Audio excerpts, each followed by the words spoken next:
The power of 100 Radyo Natin stations. The power of information with more than 200 news and public affairs correspondents nationwide. The power of radio is within reach. Manila Broadcasting Company's Radyo Natin Network. Serving the Philippines. This is MBC Media Group's Radyo Natin Nationwide, a member of the KBP. Radyo Natin Nationwide.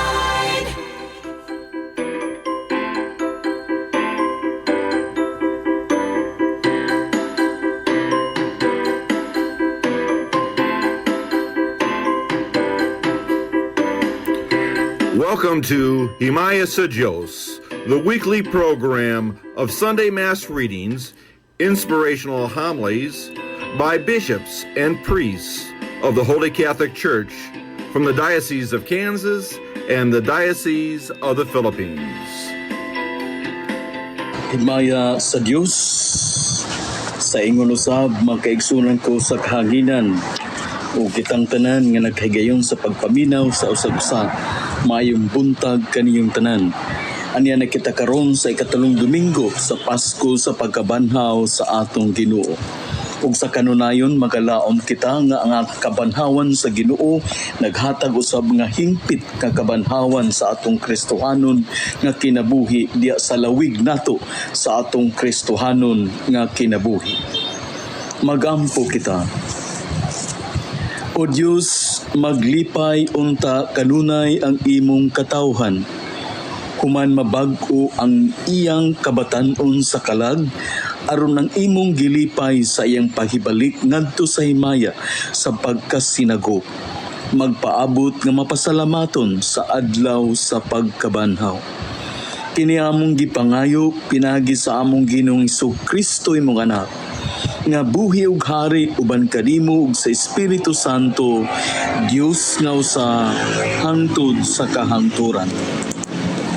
Mga kaigsunan ko diyan na Kristo, aniya na usab kita mapadayunon nining atong pagbuhat sa matag Domingo nga tulumanon sa kahanginan, ang himaya sa Dios nga gipasiugdahan sa Missionary Brothers of Perpetual Help diya sa Holy Catholic Church as the Diocese of Kansas, USA. Uban sa atong pagyukbo ug pagtahod sa atong Bishop Overseer, Bishop Stephen Grinke. Uban sa atong kauban usab si Deacon Jaime diha sa Biliran, Leyte. Ug sa ingon usab diha sa probinsya sa Leyte ug sa Naval nga municipality ug sa tanan nga din katawhan sa Dios nga din kining atong pag-inabitahin sa pulong sa Dios sa kahanginan moabot sa Visayas, sa Mindanao ug Kamaynilaan kung asa man mapadpad kining atong kahigayunan sa programa sa kahanginan, ang himaya sa Dios. Makaigsunan ko diha ni Kristo, maayong buntag kaninyong tanan. Himaya sa Dios. Mapadayunon kita nga muhatag sa atong kaugalingon nga pagpakig-ambit diya sa pulong sa Dios uban sa mga basahon nga gilagda sa simbahan karong ikatulong Domingo sa Pasko sa pagkabanhaw sa atong Ginoo. Duyog usab sa atong paghandom sa usag-usa ato sa mga pagpanumbaya sa mga membro nato sa Tagnipa Eagles Club kang Kuya Vice President Zimar Lumahan uban sa tanang hugpo kasang ug mga ginsakpan ug kauban nato sa Tagnipa Eagles Club, mga ate, kuya ug bunso sa Tagnipa Eagles Club, maayong buntag kaynong tanan. Sa ingon usab diha kang Bishop Stephen Grinke ug Deacon Jaime, maayong buntag kaninyo usab tanan nga makaigsunan diha ni Kristo sa kanunay atong pagpadayon sa pagpamalandong diha sa atong pagdawat sa buhing pulong sa Dios diha sa atong Kristohanon nga kinabuhi. Nga sa ingon taliwalas usahay sa makasilikan sa kinabuhi o sa kahimtang nato sa kinabuhi apan ang atong makanunayon nga pagsalig sa Dios o kakayahan sa atong kaugalingon mausahay makapadasig nato sa pagpalambo sa atong Kristohanon kinabuhi nga makapuyo kita uban sa hagit sa Ginoo, nilamdagan usab diya sa bunga sa gahom sa Espiritu Santo sa atong kinabuhi nga atong nadawat gikan sa Dios, nga atong gipalambo sa atong pagtuo ngadto kaniya aron mapadayunon kita sa atong pagpuyo isip mga anak sa Dios nga nagadawat sa Dios diya sa atong Kristohanon nga pagtulunan sa simbahan. Sa ingon usab, taliwala sa mga kahimtang sa atong kinabuhi, magampo kita sa Ginoo nga sa kanunay ana ang iyang pag-ayo sa atong tagsatag sa kagihambin nga mga suliran, pinansyal, problema sa lawas, relasyon ug tanang mga kasilikan sa atong kinabuhi nga unta uban sa kabanhawan sa Ginoo ana ang pagduyog sa pag-alim nining tanan aron makaatagamtam ug makaangkong kita sa panalangin ug grasya sa Dios diya sa kabuhong sa kinabuhi uban siyang grasya ug panalangin. Magalaom kita uban sa dakong pagtuo ngadto kaniya nga sa kanunay magauban siya kanato. Himaya sa Dios karong Dominguha ug himaya sa Dios sa makayuhan nga atong nadawat sa Ginoo nga diin karong Dominguha mapadayunon kitang mag-inambitay sa buhing pulong sa Dios. Unang pagbasa, kinutlo gikan sa mga buhat sa mga apostoles. Ang Dios ni Abraham, ni Isaac ug ni Jacob, ang Dios sa atong mga katigulangan, nagpasidungog sa iyang sulugoon nga si Jesus. Apan inyo siyang gitugyan sa gagamhanan ug sa atubangan ni Pilato, inyo siyang gisalikway bisan kun si Pilato nakahukom nga buhian siya. Siya ang balaan ug ang matarong, apan wala ninyo siya dawata ug inyo hinuong gihangyo si Pilato nga maoy iyang buhian ang usa ka mamumuno.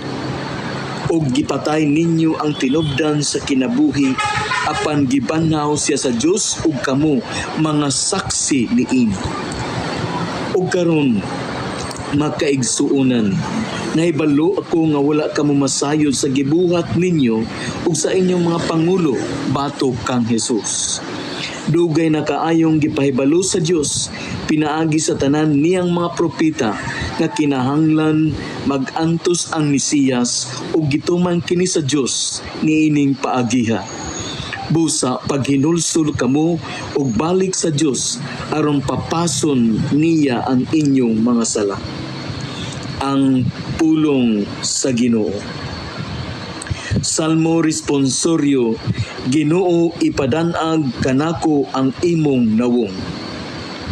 Sa akong pagsangpit tubaga ako o Dios ko nga matarong, ikaw nga naghupay kanako sa akong kagulanan, kaluy ako og pamatiya ang akong pag-ampo. Ginoo ipadanag kanako ang imong nawong. Ibalui nga ang Ginoo nagabuhat og katingalahan alang sa nagtuo kaniya. Ang Ginoo mamati kanako sa akong pagtawag kaniya. Ginoo ipadanag kanako ang imong nawong. O Ginoo ipadanag kanamo ang imong nawong. Gihatagan mo kalipay ang akong kasing-kasing. Ginoo ipadanag kanako ang imong nawong.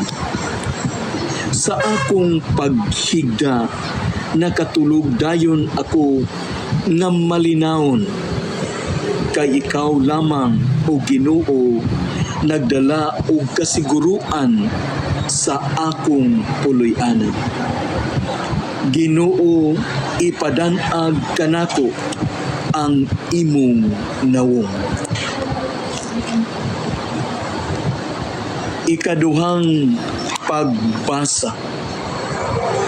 Kinutlo gikan sa sulat ni San Juan. Mga anak, gisulatan ko kamo niini aron dili na kamo magpakasala. Apan kun makasala, kita may manalaban nga si Hesukristo. Ang matarong nga maoy mga tubang samahan ug si Kristo mismo mao ang halad aron mapasaylo ang atong mga sala ug dili kay ang ato ra kundili ang mga sala usab sa tanang tao. Kung tumano nato ang mga sugo sa Dios, mapaniguro nato nga nakaila kita kaniya. Kung may muingon nakaila ako sa Dios apan wala magtuman sa iyang gisugo, bakakon kanang tawhana ug wala kaniya ang kamatuoran. Apan ang nagtuman sa iyang mga sugo maoy may hingpit nga paghigugma sa Dios. Ang pulong sa Ginoo. Alleluia. Ginoong Dios, tinawa ang imong pulong alang kanamo. Ang among makasing-kasing padilaaba sa imong gugma diha sa pagsulti nimo. Alleluia. Ang Ginoo maanaa kaninyo. Ang santos nga ebanghelyo sumala ni San Lucas. Unya gisaysay sa duha ka tawo ang nahitabo didto sa dalan ug nakaila sila sa Ginoo sa iyang pagpikas-pikas sa pan. Samtang nagsugilon pa sila niini, sa kalit ni barog ang Ginoo sa taliwala nila ug miingon, ang kalinaw mag-uban kaninyo. Nakurat sila ug nalisang ug naghunahuna nga nakita silag espiritu. Apan miingon siya kanila, nganong nabalaka man kamo? Nganong nagduha-duha man kamo? Nganong nagduha-duha man kamo? Tanawan ninyo ang akong mga kamot ug mga tiil. Ako gayud kini. Hikapa ako ug makita ninyo, kay ang espiritu walay unod ug ang mga bukog ingon sa nakita ninyo nga ania kanako. Gisulti niya kini ug iyang gipakita kanila ang iyang mga kamot ug mga tiil. Apan wala gihapon sila makatuo. Hilabihan ang ilang kalipay ug kahibulong. Busa gipangutana sila ni Jesus.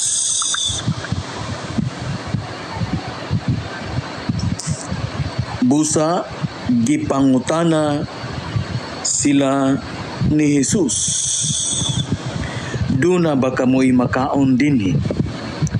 O gihatagan nila siyag usa ka buok sinugbang isda o gidawat kini ni Jesus. O gikaon sa ilang atubangan. Unya miingon siya kanila, kining mga butanga mao gayud ang akong gisulti kaninyo.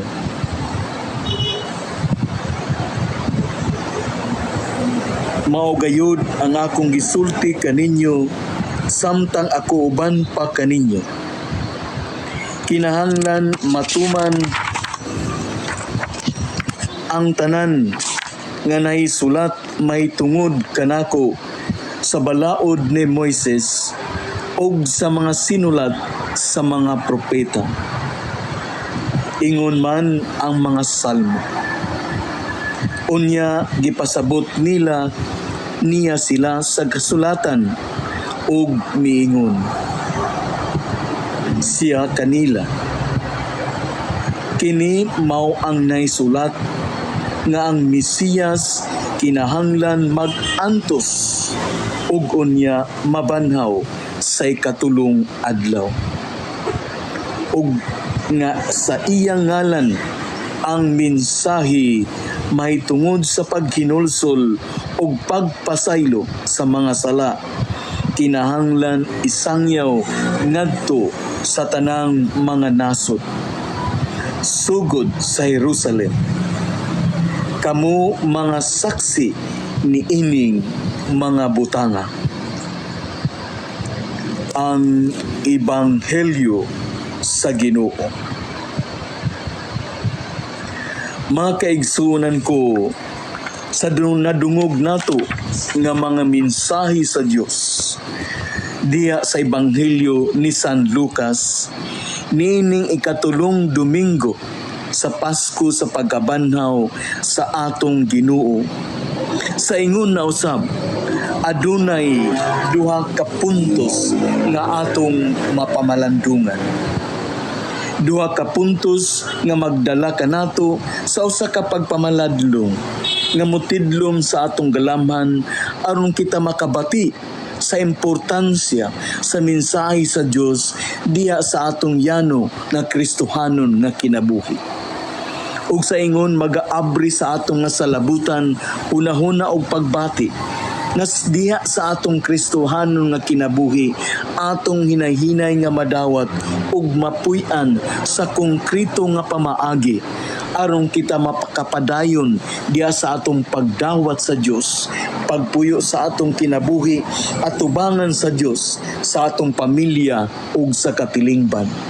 Nga mahimo kitang mga matinud-anon nga katawhan sa Dios nga andam og tagana nga moalagad kaniya ug mosilbi kaniya pinaagi sa tagsa-tagsa nato ka mga buhat ug tahas sulod sa atong pamilya ug katilingban. Mga pamalandong nga mugiya kanato sa paghunahuna sa Dios ug sa atong isikatawo diya sa atong makanunayon nga magpagpakabuhi at tubangan sa Dios ug sa atong isikatawo. Ang duha ka mga puntos mao kini. Ang una nga punto nga atong Kristohano kinabuhi usa ka buhat sa pagduyog, to be with others. Labi na gayud sa atong pagpakig-uban sa Dios. Na sa atong Kristohano kinabuhi ana ang kamatuoran sa pagpakigduyog, isip tahas ug hagit sa atong pagpakabuhi, isip katawhan sa Dios. Mono kung atong masunod sa Ebanghelyo, gipamatuod samtang nagsugilon pa sila niini sa kalit mibarog ang Ginoo sa taliwala nila og niingon, ang kalinaw mag-uban kaninyo. Nakurat sila og nalisang og naghunahuna nang kita silang espiritu. Apan miingon siya kanila, nganong nabalaka man kamo, nganong nagduha-duha kamo. Tanawan ninyo ang akong mga kamot ug mga tiil. Ako gayud kini. Hikapa ako ug makita ninyo kay ang espiritu walay unod ug ang bukog ingon sa nakita ninyo nga niya kanako. Mga igsuon ko din ni Kristo, God appeared in the midst of the walking niining sumusunod sa Ginoo. Nagpakita ang Ginoo, nakig-uban ang Ginoo sa panaw ug lakaw niining duha ka mga tinun-an. Monang diha sa atong pagmalandong, usa kini kagiya sa atong pagbati ug pangunauna nga ang atong Kristohano kinabuhi usa ka pagbuhat sa pagpakigduyog. Ang Ginoo nakigduyog ngadto sa mga sumusunod ug mismo usab sa konkreto nga pamaagi sa atong kinabuhi. Ang Ginoo miduyog kanunay sa atong kinabuhi ug labaw niini gihatagan kita niya sa hingpit nga kaluwasan. Munang sa atong Kristohano nga pagpakabuhi sulod sa pamilya, katilingban ug isip gitawag kita sa paghalad sa atong magimbuhaton ngadto sa uban ug pagpanerbisyo diha sa atong Kristohanong kinabuhi diha sa atong gipamatuod sa pamilya ug sa atong mga trabaho sa asaman nga hutong o kagayunan nga atong kagalingon gidala sa pagduyog sa uban ato unta kining buhaton. Kaya ang atong Kristohano nga kinabuhi usa ka buhat sa pagpakigduyog nga diin kita muuban kanila. Busa isip mga ginikanan ana ang pagduyog nato sa pamilya. Isip Kristohano na ang pagduyog nato sa katilingban ug simbahan. Isip usa ka tawon sa Dios ug usa ka tawong gitahasan sa pagpangalagad ngadto sa uban ana ang taas usab sa pagpikigduyog ngadto sa uban. Mao nang diha sa mga hagit sa kinabuhi ato untang makita ug mapadayon ang atong pagpakigduyog sa usag-usa tungod ug alang sa Ginoo diha sa atong Kristohano nga kinabuhi. Kaya ang pagpakigduyog usa ka Dios nga kinaiya ug buhat nga gipakita sa Dios sulod sa atong Kristohano nga kinabuhi. Uban sa kabanhawan sa Ginoo makigduyog unta kita sa usag-usa sa atong pamilya kay galaan ug katilingban. Kaya ang atong Kristohano nga kinabuhi gitawag sa pagpakigduyog. Ang ikaduha nga punto makaigsuonan ko, ang atong Kristohano nga kinabuhi usa ka buhat sa pagmatuod. Pagmatuod sa atong Kristohano nga kinabuhi, labi na sa atong pagtuo sa Dios ug pagdawat sa usag-usa sa atong kinabuhi. Ang atong Kristohano nga kinabuhi usa ka buhat di ay usab nga diin gihagit kita sa pagmatuod. Usa ka buhat diya sa pagmatuod sa atong Kristohano nga kinabuhi. Una kung atong makita, gisulti niya kini og iyang gipakita kanilang iyang makamut ug matiil. Apan wala gihapon sila makatuo. Ilabihan ang ilang kalipay ug kay bulong. Busa gipangutana sila ni Jesus, "Doon na ba kamoy makaon dinhi?" Ug yatagan nila siya usa ka buok sinugbang isda ug gidawat kini ni Jesus ug gikaon sa ilang atubangan. Ang Ginoo nagpamatuod sa iyang presensya ngadto sa katawhan ug sa iyang mga sumso. Iyang gipakita ang iyang pisikal nga kahimtang, ang mga samad nga iyang nasinati ug ang iyang pagbuhat sa pagkaon. Usa ka konkreto nga pamaagi nga gisaksihan kini sa katawhan kaniadto samtang buhi pa siya. Ug ang iyang pagmatuod niini diha sa iyang kabanhawan. Ug ang iyang pagmatuod sa iyang pagka-Diyos ug paigugma kanato iyang gipakita sa iyang pag-antos, pagpasakit ug kamatayon ug pagkabanhaw. Ug kining tanan usa ka buhat sa Ginoo sa pagpatuod kanato. Busa diha sa atong Kristohano nga kinabuhi makahinumdum unta kita sa kaimportante sa buhat diha sa pagmatuod. Nga diing ato ipamatuod ang kaayo ug gugma sa Dios ngadto sa iyang katawhan pinaagi sa atong kaugalingon nga tahas ug pagbuhat usab diin. Nga atong ipamatuod ang mga maayong gawi ug miti nga gihatag sa Dios alang kanato aron ato sa kining mapaambit ngadto sa uban. Aduna kitay mga pamilya kay galaan ug naay katilingban nga diin kita kabahin niini. Busa sa kanunay ato untang matisuk diya sa tagsa-tagsa nato kagalamhan nga atong kinabuhi usa ka kinabuhi ug buhat diha sa atong pagmatuod. Busa sa atong pamilya ug sulod sa atong pamilya ato untang mapamatuod ang atong pagkamahan ug ginikanan ug pag-anak sulod sa pamilya nga atong mapundar ug mapakita ang gugma, respeto ug pagpakig-ambit sa usag-usa alang sa pagpuyo sa usa ka malinawon puno sa gugma nga katilingban ug pamilya. Isip po sa kataong gitahatsan diha sa pag-alagad sa katilingban. Aton tang mapamatuod ang kamatinud-anon diya sa hagi sa pagpanerbisyo sa usag-usa. Anaunta nato ang kadasig sa ingon sa pagmatuod sa mga maayong buhat o gawi diya sa atong mga pulong, diya sa atong mga buhat aron atong mapakita ang Dios nga kinaiya nga atong gidawat aron sa ingon ang tagsa-tagsa kanato makasinati sulod sa atong Kristohanon nga kinabuhi. Isip o sa katawhan nga naay papili sa katilingban ato unta kini nga pamamatuod mismo diya sa atong mga responsibilidad o profesyon nga ato unta kining mapamatuod ngadto sa uban nga ana ang kamatinud-anon nato, ana ang kadasig nato sa pagpuyo sa maayo, ana ang mga buhat ug lihok nato nga ato kanunay gihimo nga atong gipaambit ngadto sa uban aron masinati usab nila ang kaayo sa Dios sulod sa ilang Kristohanon kinabuhi nga atong gihimudaan sa atong personal nga kinabuhi. Ato ta kining mapamatuod ngadto kanila. Ang tagsa-tagsa kahagit sa atong Kristohanon kinabuhi importante kaayo. Mao nang matag pulong ug matag pagdawat nato sa Dios sa atong Kristohanon kinabuhi ato usab kining tugbangan sa pagmatuod niini sulod sa pamilya, sa simbahan ug sa katilingban. Aron atong mapadayon ang atong pagpuyo isip tinuod nga mga anak sa Dios nga nakadawat sa kabag-uhan sa kabanhawan sa kinabuhi diha sa kabanhawan usab sa Dios nga iyang gihatag kanato pinaagi sa iyang pagkabanhaw. Busa mga kaigsunan ko, mapadayon nun unta kita sa atong pagmatuod sa atong Kristohanon kinabuhi.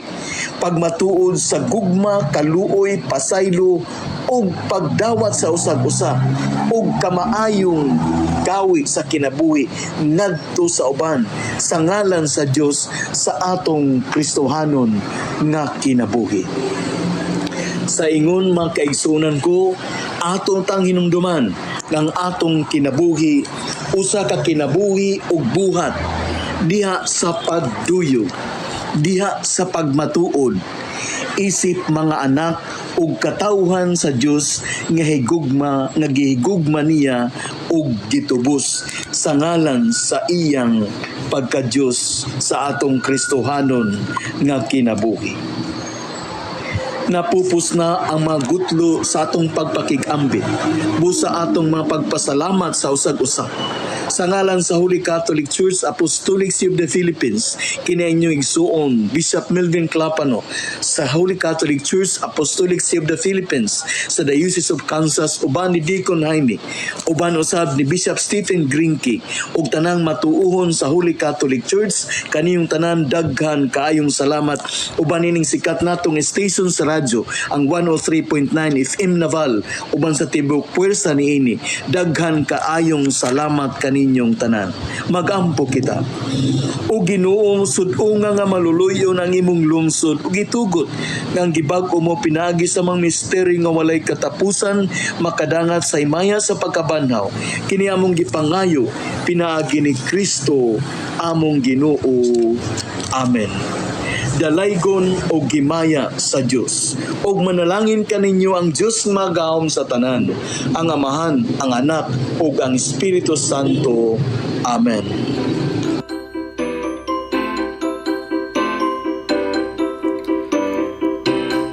This has been Himaya sa Diyos.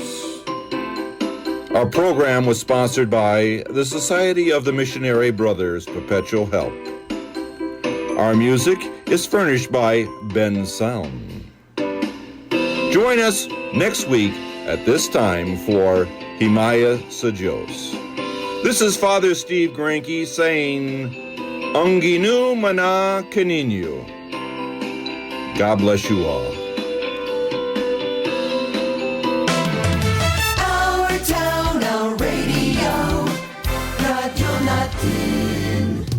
Prince Hypermart Good news! Ka-Royalty! Available na ang Prince Royalty app sa Google Play Store at App Store. Maaari mo nang ma-check ang iyong royalty points anytime, anywhere. Kung hindi ka pa royalty member, maaari ka ring mag-register gamit ang app. Mag-download na ng Prince Royalty app upang ma-enjoy ang mga sumusunod.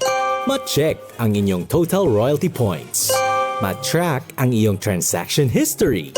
Mahanap ang pinakamalapit na Prince Store sa iyong lokasyon. Ma-access ang frequently asked questions. Baguhin o i-update ang iyong account details. At magbigay ng mungkahi at suhestyon. Eto pa! Mag-enjoy sa mga promos at kumita ng rewards gamit ang app. Soon, ano pang hinihintay mo? Ka-Royalty! Download the app today dahil si Prince kasabay nyo upang mapadali ang inyong pamimili. #Prince Sabay sa Buhay. Ako si Angelica De Parine, usa ka lawyer ug blogger. Living life in the corporate and legal world kay challenging gyud. Maunang ang coffee breaks kay importante gyud para sa mga busy people like me. But as someone who has acid reflux, pilian ko sa kape. That's why I choose the low acid MX3 coffee. Kape nga naay vitamin C and calcium. Giibanan pud nako og healthy diet ug exercise. Maong bilib ko sa MX3 coffee. My daily buddy. DTX 500. Ako sa Jubilee, sobra kataas akong blood sugar. 300 kapin, kitistingan ako og inom DTX 500, duha ka kapsul sa isa ka adlaw. Sunod sa isa ka bulan, normal na jud akong blood sugar. 95 na lang. DTX 500. Mabali sa mga butika. DTX Ako 500. dahil si Mario, na ako'y diabetes, 250 akong sugar. Nagtumar ko DTX 500 kaya ang akong ugangas, kayo yung BP na ayos sa DTX 500. Duha ka kapsul, buntag og sa gabi. After 3 weeks lang, 100 na lang akong sugar. Efektibo jud kayong DTX 500. DTX 500. Mabali sa mga butika. Kasangga, saan nga ba mabibili ang Mark Cafe 5-in-1 plus 1 coffee mix? Generica Drugstore. What about Mark Cafe 10-in-1 plus 1 with brown rice extra? Generica Drugstore. Paano ang Mark Choco Mix 9-in-1 plus 1? Generica Drugstore. Tamang iyong narinig. Over 700 branches nationwide. Mabibili mo na ang Mark Cafe 5-in-1 plus 1. Mark Cafe 10-in-1 plus 1 with brown rice extra. At Mark Choco 9-in-1 plus 1. Kaya mga kasangga, bili na! Tikman ang sarap ng natural at damhin ang ginhawa. Kasama ang Generica Drugstore. Complicated na sakit na solusyonan sa pag-undergo sa Natural Megadose Vitamin C IV infusion ng Doc Alternativo. Ang dami ko pong talagang sakit.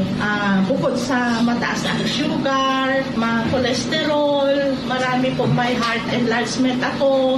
Ito yung baga ko. Marami po talaga. So, in-try namin, dalawa kami na asawa ko na mag-ano ng vitamin C kahit po nabawasan yung talagang matinding karamdaman ko. So hanggang ngayon, ang dami ko nang na-convince na ito talagang karton-karton.